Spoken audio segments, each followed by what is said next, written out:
नमस्ते साथियों, एक बार पुनः आप सभी का गजानन क्लासेस त्यूरी में हार्दिक स्वागत, अभिनंदन। जैसा कि अपन वर्ल्ड ज्योग्राफी के कॉन्टिनेंट टॉपिक के बारे में पढ़ रहे थे, मैंने आपको कहा था कि आप अगर मैपिंग को बहुत अच्छे से क्लियर कर लेंगे तो आपके लिए वर्ल्ड ज्योग्राफी बहुत ईजी हो जाएगी। तो अपन ने उसी संदर्भ में सबसे पहले साउथ अमेरिका को क्लियर किया था। बहुत बेसिक सा डायग्राम बनाया था मैंने आपको, बहुत सिंपल से देश और उसके बाद में उनकी कैपिटल्स बताई थी। ठीक है, तो अपन आज बात कर रहे हैं आपके नॉर्थ अमेरिका की। नॉर्थ अमेरिका का बेसिक स्ट्रक्चर बहुत सिंपल सा है, आप अगर क्लियर कर लेंगे तो आपके लिए थोड़ा सा आसान रहेगा। तो आगे अपन इस संदर्भ में बात करें तो सबसे पहले अपन ऊपर से शुरू करते हैं। तो यहां पे आपके एक पार्ट है, उसका नाम है अलास्का। क्या नाम है? अलास्का। उसके बाद में ये जो पूरा बड़ा सा पार्ट दिख रहा है वो देश है आपके कनाडा। ठीक है, आपको पता है कनाडा की राजधानी क्या है? ओटावा। कनाडा की कैपिटल क्या है? ओटावा। उसके बाद में यहां पे आपके नाम आता है USA, United states of America. अब इसकी राजधानी है आपके Washington DC. Washington DC. Clear है? अब आगे जो ये वी शेप में आपको पार्ट दिख रहा है, इसका नाम है कैलिफोर्निया। कैलिफोर्निया। और जो ये पर्टिकुलर पार्ट दिख रहा है, इसका नाम हो जाएगा कैलिफोर्निया की खाड़ी। उसके बाद में यहां पे एक देश आ रहा है, उसका नाम है Mexico.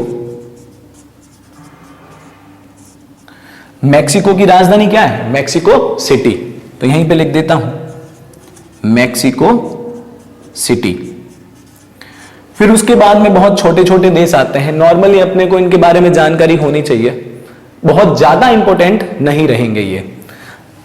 बेलीज, Guatemala, Honduras, El Salvador, Nicaragua, Costa Rica और पनामा। उसके बाद में आपको पता पनामा नहर शुरू हो जाती है और उसके आगे आपके आता है साउथ अमेरिका, जो अपने पिछली क्लास में पढ़ा था। उसके बाद में देखिए इधर आपके एक द्वीप आता है जिसका नाम है क्यूबा। क्या नाम है? क्यूबा, जिसकी राजधानी है हवाना। उसके बाद में एक और छोटा सा भाग आता है जिसका नाम है जमैका, और जमैका की राजधानी है किंगस्टन। किंगस्टन। देखो आपने उसेन बोल्ट का नाम सुना होगा, नॉर्मली अपन पढ़ते हैं ना जमैका, तो अपने को पता नहीं है ना जमैका कहां पे है। तो अगर आपके लिए मैप क्लियर रहेगा तो आप कम से कम दिमाग में ये तो रखोगे कि पर्टिकुलर जमैका है कहां पे। ठीक है, उसके बाद में ऊपर की ओर जाएंगे तो यहां पे आपको एक पार्ट दिख रहा है, उसका नाम है न्यू फाउंड लैंड। क्या नाम है? New found land. फिर इधर की ओर आपके लेब्राडोर सागर आता है। ठीक है, और ऊपर की ओर बैफिन खाड़ी आती है। इधर ये वाला पार्ट है आपका जिसका नाम है हडसन की खाड़ी। इधर अगर अपन देखें तो एक बहुत बड़ा सा पार्ट दिख रहा है जिसका नाम है ग्रीनलैंड। क्या नाम है? ग्रीनलैंड। आपने सुना होगा विश्व का सबसे बड़ा द्वीप कौन सा है? ग्रीनलैंड। क्लियर है? इसके बाद में इधर ग्रीनलैंड के दक्षिण पूर्व में एक भाग आ रहा है जिसका नाम है आइसलैंड। क्या नाम है? आइसलैंड। क्लियर? इधर कुछ छोटे छोटे द्वीप आ रहे हैं, आपको दिख रहे होंगे। कनाडा का इन पे अधिकार है। यहां पे नाम आ रहा है आपके पहला, जिसका नाम है बैफिन द्वीप। क्या नाम है? बैफिन द्वीप। अब देखो बहुत लॉजिकल अपन क्लियर कर सकते हैं कि बैफिन के पास में क्या है? बैफिन की खाड़ी। इसके बाद में यहां पे एक द्वीप आता है, इसका नाम है एलिस मेरे। एलिस मेरे। उसके बाद में यहां पे एक नाम आता है विक्टोरिया। क्या नाम आ रहा है? विक्टोरिया। क्लियर है ना? और उसके आगे वाला पार्ट क्या कहलाता है? ब्यूफोर्ट सागर। क्या कहलाता है? ब्यूफोर्ट सागर। ठीक है, तो एक बार मैं आपको इसका क्विक रिवीजन करवा देता हूं ताकि आपके बेसिक सी चीजें बहुत अच्छे से क्लियर हो जाए। ठीक है, तो देखिए सबसे पहला पार्ट है जिसका नाम है अलास्का। उसके बाद में सेकंड पार्ट है आपके कनाडा, जिसकी राजधानी हो जाएगी ओटावा। उसके बाद में अगला पार्ट आता है USA, United states of America, जिसकी राजधानी है वॉशिंगटन डीसी। फिर नीचे की ओर आते हैं तो ये वी शेप वाला पार्ट क्या कहलाता है? कैलिफोर्निया। यहां पे हो जाएगी कैलिफोर्निया की खाड़ी। फिर हो गया मैक्सिको, मैक्सिको की कैपिटल मैक्सिको सिटी। फिर Belize, Guatemala, Honduras, El Salvador, Nicaragua, Costa Rica, Panama. और इसके बीच में क्या है? पनामा नहर, और जो आगे आपके साउथ अमेरिका से जुड़ा हुआ है। क्लियर? अब इसी संदर्भ में थोड़ा सा अगर अपन वेस्टर्न साइड में देखें तो यहां पे आपको एक द्वीप दिख रहा है, उसका नाम है हवाई द्वीप। क्या नाम है? हवाई द्वीप। और यहां पे अपने को इसकी राजधानी मिलती है होनोलुलु। होनोलुलु। क्लियर है ना? अब आपको ध्यान है, अपन ने पढ़ा था इक्वेटर, भूमध्य रेखा, साउथ अमेरिका से पढ़ी थी, याद है? 3 देश थे, एक वर्ड बताया था इकोब्रा, इक्वेडोर, कोलंबिया और ब्राजील। तो भूमध्य रेखा के नीचे वाला पार्ट दक्षिणी प्रशांत महासागर था, तो भूमध्य रेखा के ऊपर वाला पार्ट क्या होगा? उत्तरी प्रशांत महासागर।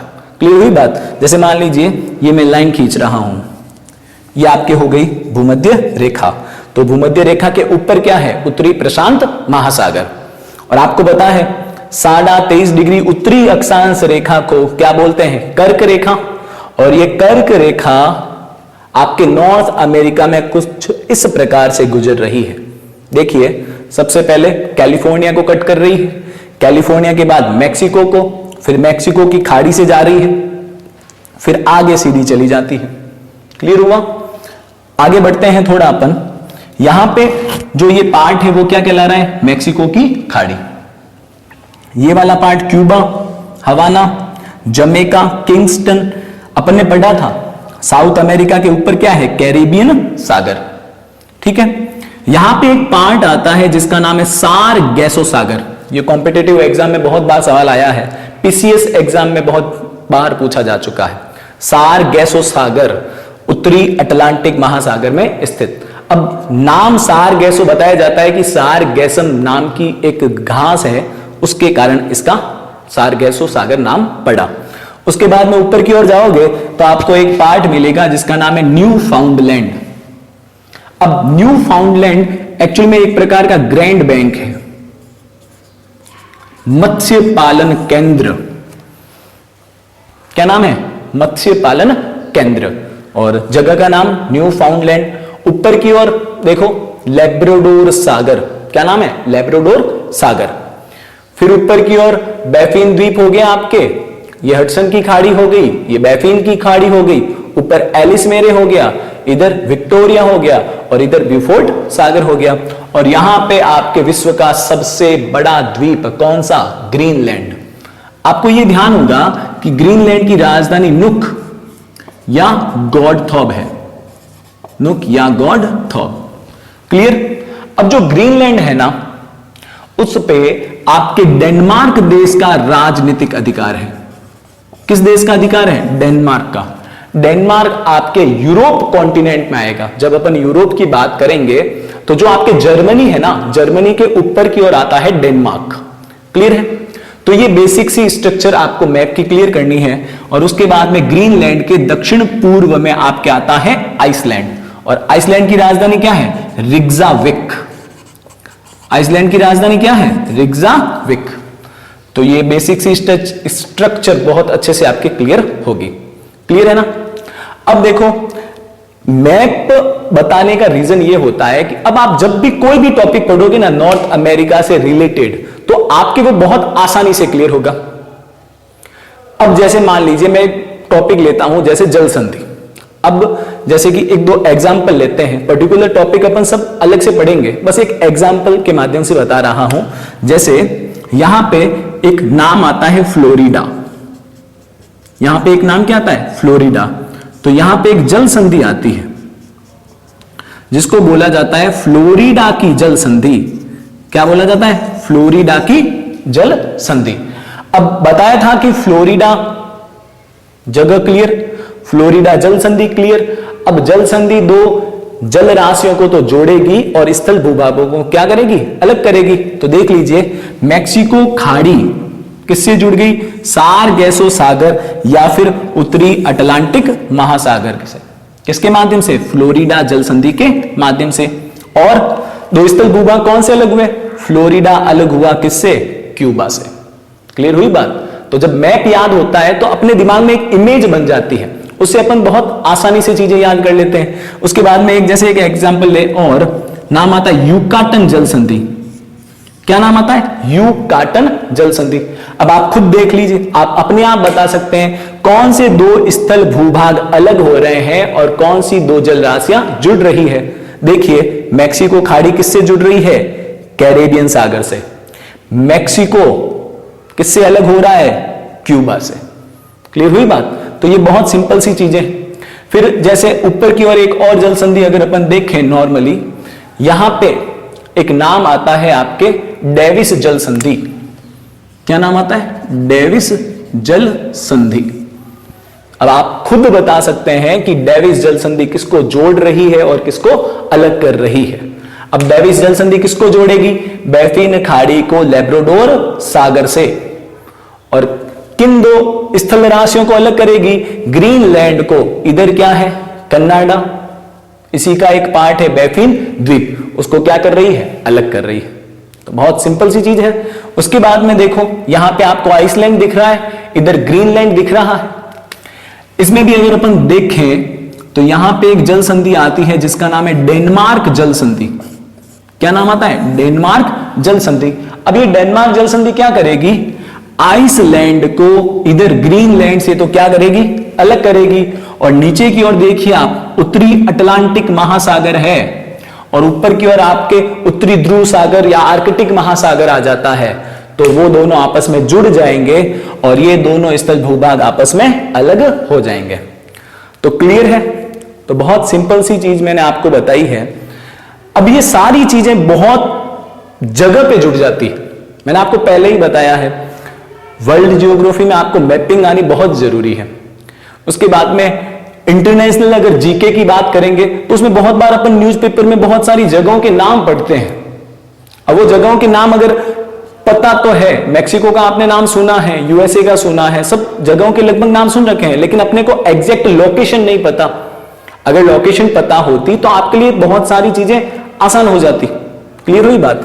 तो अब अगर आप ये मैपिंग करते हैं, मैपिंग के लिए देखो आपको एक बात बता दूं, इसको प्रैक्टिस में लाना पड़ेगा। कम से कम आपको एक मैप 4 से 5 बार ड्रॉ करके बनाना पड़ेगा।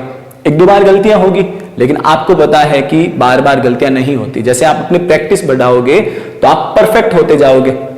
तो ये मैप आप कम से कम 1-2 दिन में अच्छी तरीके से 5-6 बार 10 बार प्रैक्टिस करके सीख लीजिए। फिर जगह याद कर लीजिए और फिर जब आप कोई भी टॉपिक पढ़ोगे ना वर्ल्ड ज्योग्राफी का, तो फिर आपको अपने आप वो समझ में आएगा, क्योंकि आपको क्या याद हो गया? मैप। क्लियर हुई बात? तो ब्रॉड टॉपिक है ज्योग्राफी और इस ब्रॉड टॉपिक को आप अदर सब्जेक्ट से जोड़ने की कोशिश कीजिए। तो मेरा निवेदन आप सभी से यही रहेगा कि सबसे पहले आप मैप को बहुत अच्छे से क्लियर कर लीजिए और मैप के बाद की जो कक्षाएं होगी उसमें आपके लिए चीजें इतनी आसान हो जाएगी, ऐसे लगेगा यार ज्योग्राफी बहुत इजी सब्जेक्ट है, लेकिन थोड़ी सी आपको प्रैक्टिस लगानी पड़ेगी किसमें? मैप में। ठीक है, धन्यवाद।